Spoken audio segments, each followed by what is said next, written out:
Hello, my name is Brian. This is Football Manager 22. We're back in Malia.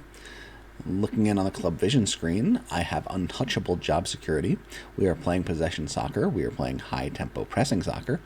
We're working within the payroll budget, which just got increased. We spent the original transfer budget. They say they're satisfied, but we did not do this.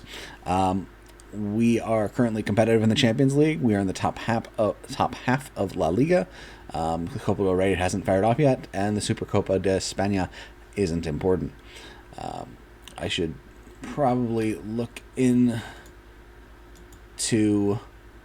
whether I should have any, more board requests. In particular, that one, since it takes a while.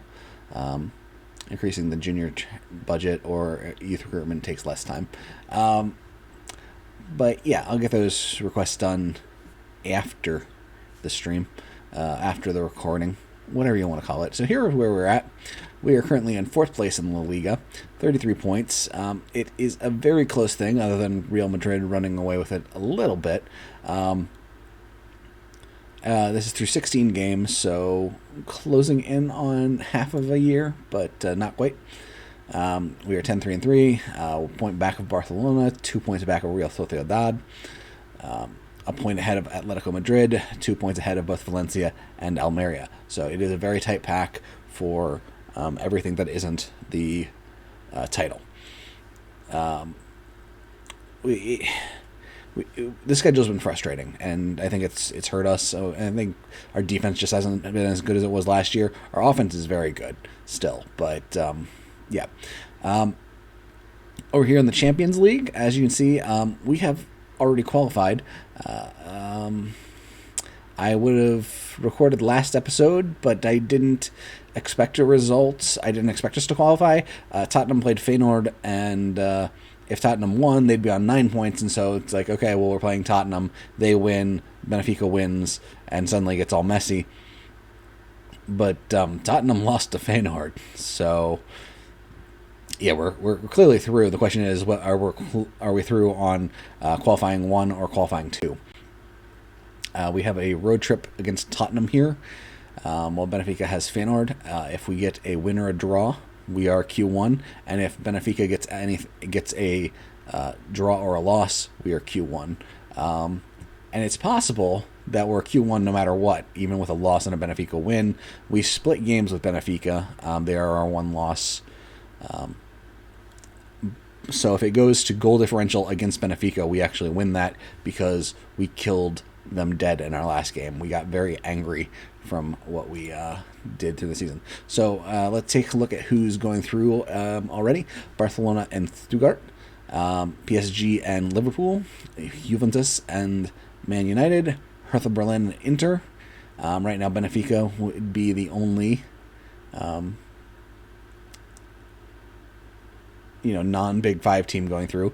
Man City, Atalanta, AC Milan, Real Madrid, and Everton, Rangers. Rangers would also be another non-Big Five team going through, although they could certainly lose a spot to Sporting Club de Portugal or RB Leipzig at this point. So let's take a look at the schedule.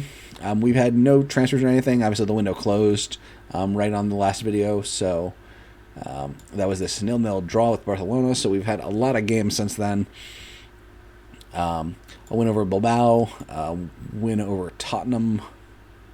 Where did we show the Tottenham game? Yeah. We beat Tottenham.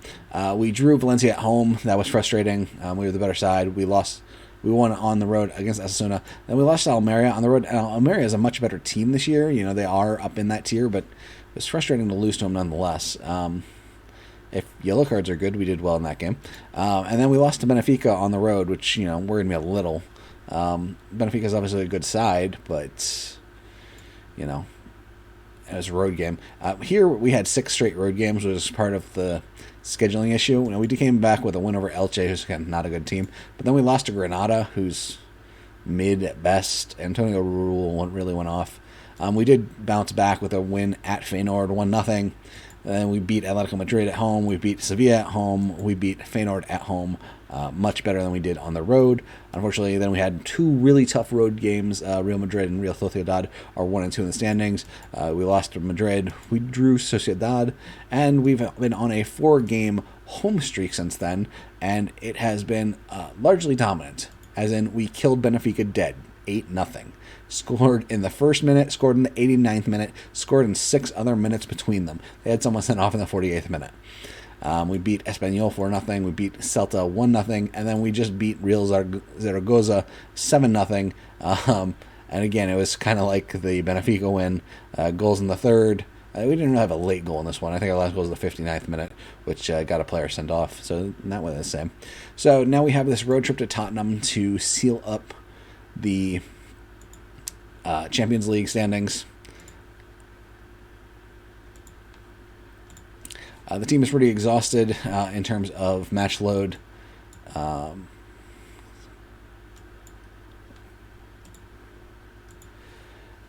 The week and a half winter break that Spain gives will be very much appreciated. Yes, okay. Yes, Tottenham's not on a great streak. 3 straight losses, then a win and a draw. Decent work from the Malia crowd to travel here to North London. Tottenham is North London, right? I thought he knew that much. Santos will play back to Gayabua to start. He'll play back to Hamidi, who will play it up to Jim, who plays it to Kone. I have started looking at the lineup card, essentially, for when AFCON happens here in a couple weeks, because that's looming over our heads, as always. And it's not pretty. I'm trying to find that particular set of notes. So one slightly unexpected thing does play in our favor. Nigeria failed to qualify for the AFCON. Now, we only have one Nigerian player, but it's our goalkeeper, who's, probably the most irreplaceable of any single player on our team. It's certainly not the best player on our team, but we don't have a backup goalkeeper right now. So Babangida will not be going to AFCON. Instead, he will be playing for us during that whole stretch. So we don't need a backup goalkeeper. Huzzah. I sketched it out, and it looks like we should have basically a starting 11. That is all we will have. Usually we have, a full 7-man bench and then like 2 players who are beyond that or are IR, injured reserve. Let's play for Santos, and if he's on sides, Jeffrey Santos will kick things off for Malia here and a 1-0 lead. What do you say, ref? Do we get to keep this one? Says, yeah, it's good. Jeffrey Santos, he's good. He scored a hat trick against Benfica. And so he did.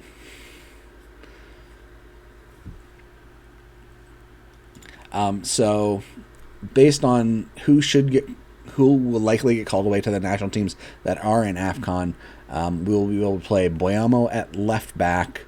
We will be able to play Matsima and say Hamidi at center back. Kasama will move over to right back from center back, though it could be Hamidi as well. They both are kind of interchangeable in that regard. Let's see. Gayabua, Youssef, and Mortala Sao will be the midfield trio. Well, that's not ideal. All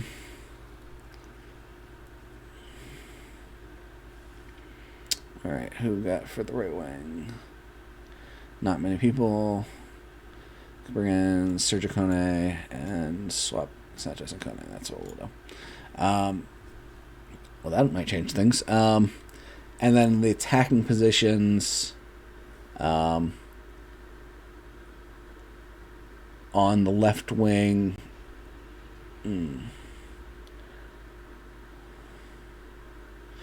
Well, there's a question of Aristide Kone gets called up or not. He just got called up for the first time recently, so it's possible they don't get him called up, especially if he's just coming off an injury like that. So if it's a small injury, that might play in our favor, strangely enough. I don't believe Kenya qualified, actually. So Sergio Kone up top, along with Macchiati on the left wing, could be available, though Macchiati is currently injured. And I believe Hassam Hassan is French first nationality. Hasn't chosen to represent whichever African national team he could represent. Sergio Kone would prefer better placement than that. So maybe we'd have like one bench player through all that, which is obviously generally not where you want to be because the schedule will be very busy with 2 games a week. Certainly we have a few players on the non-existent B team, U21 team that we can call up into the rotation to sit on the bench, but none of them are any good. James Bassey on the U18 team is arguably good enough to come up and do a little rotation. Oh, Bennett, come on, bury that, buddy. Do a little rotation off of the bench occasionally. So he'll probably have to do that. We did loan out our 2 other U18 players of promise. They were getting a little big for their britches at that level. They weren't really developing as much as you'd hope, given they were just dominating. They weren't being challenged. Santos squares the keeper. Sergio Kone. Come on. Put it away. Let's lock this up. Let's see. Over here to the right, Benfica's up 2-1 on Feyenoord.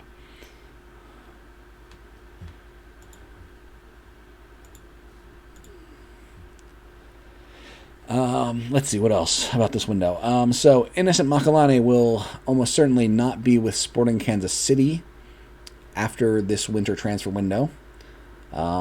Unfortunately, he will almost certainly not be with us. There is a list of about, 12 Champions League teams who are all now wanting Innocent Makalane, which is just the worst. Including Manchester United, Manchester City, a bunch of other heavy hitters too, PSG, Inter Milan.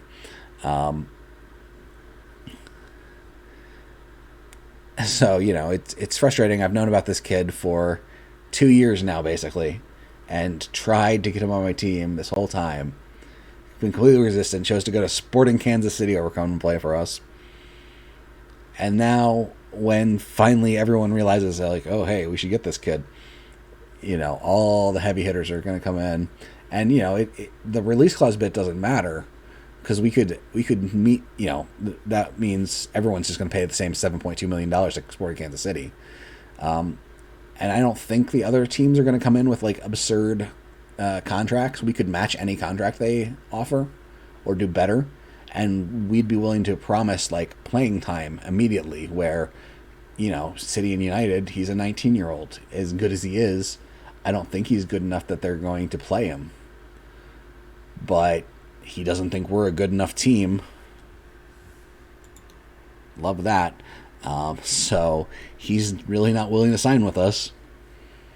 And so, it's going to be not exactly a Bennett Issa situation, but largely a Bennett Issa situation in 2 years when City or United or whoever gets him haven't played him enough and he's stalled out his development. Then we'll finally be able to peel him away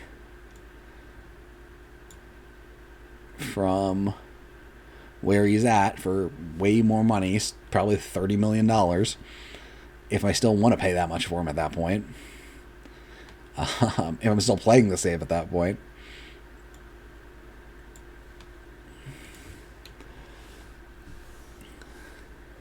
So yeah, it's a hoot and a holler.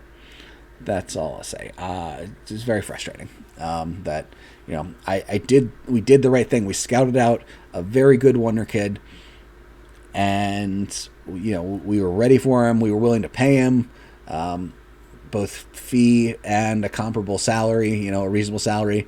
We were going to give him playing time. He would get European continental football. That was a good pass by them. I think this is a goal.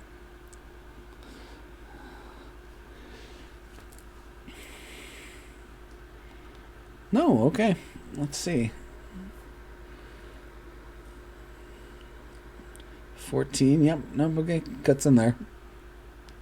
Good job by Sessegnon to let him drift into an offsides position. Now, as I said, a draw would be fine, but certainly we'd rather be on a 1-point lead so that we can still give up a goal and be on a draw as opposed to trying to sweat out a draw. You just tripped Santos. You're not allowed to do that. It's just so rude. Don't hit the encourage button. It's a trap. We're up 1-0. Encourage will be bad. I don't like that pass from Hamidi there across the box of the goal, but not punished this time. Ugh. See, that's why we couldn't give up the previous goal, because we're going to concede something like this. The very real question if we were in or out of box.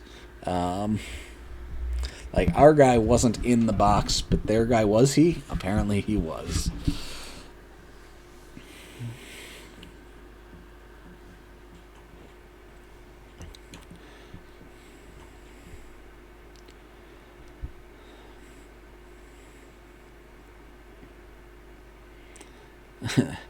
And Babangida keeps up his streak of never having saved a goal ever in his life. Once again, we just need to escape this last 3 minutes of extra time. I'm going to presume they're not screwing things up right there. And issue time-burning instructions. Be a little more deliberate. Waste time if the ball goes out of the field of play.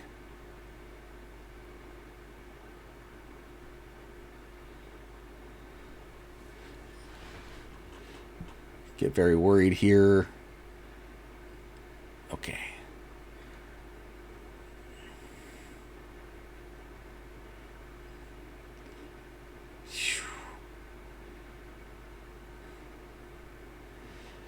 Boys are tired. That's not exactly shocking. That was a terrible pass, Hassan. Also, a thing to deal with this coming winter transfer window is good defense and probably the last action of the game. Is that a lot of our players have wanted tags next to them. The big teams have finally started realizing that we have some very good players that they could make use of, and younger players at that. So we're through. Huzzah! First place. Which means we will obviously get the easier side of the draw. 2 to 3 weeks. That might work out for us, strangely enough. But as you can see, Sessegnon is wanted. Hamidi is wanted. Sammy is wanted. Theo Jim is wanted. Benet Issa is wanted. Aristide Kone was wanted and still technically is. Jeffrey Santos is wanted. Ananu is wanted, but he's on an expiring deal that we won't be signing since he's 33. So if he signs for Socha, that'd be great. Chad Daniels is wanted, but he is also 25 now, and he still has time on his contract. Interesting. Didn't see that coming. Most of them have very large release clauses at this point. Because we're in Spain, we do have mandatory release clauses. Every player has to have one. But again, if they want to sign Theo Jim away from us, they need to pay us $137 million. I won't be happy about that. I'd rather have Theo Jim. But I'm pretty sure I can sign a lot of players for $137 million.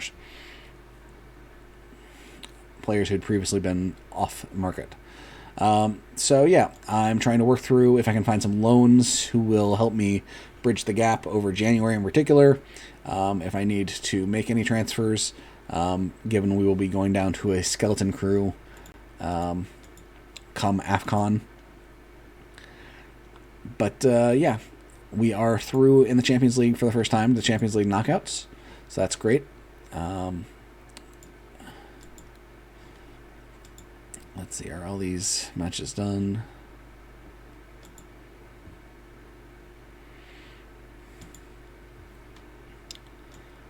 Yep. So, assuming we get a Q2 team, it could be Stuttgart, Liverpool, Manchester United, Inter Milan, Atalanta, Real Madrid, or Rangers. Obviously, we would cross our fingers and really hope for Rangers. Stuttgart would definitely be another better choice. The fact that there are the Real Madrids there is terrifying. The fact that both Liverpool and Manchester United are there is terrifying. I'd also take Atalanta. That'd be my third most preferred team. Them and Stuttgart behind Rangers. So that's where we're at. I will be navigating this winter window and hoping things go our way. And we'll see. So thank you so much for joining me for this draw against Tottenham, but overall advancing first through the group in the Champions League group stage this time. And I'll be back with you soon. Don't hesitate to leave a comment, to reach out. Let me know what you think, and I'll be back with you soon. Bye.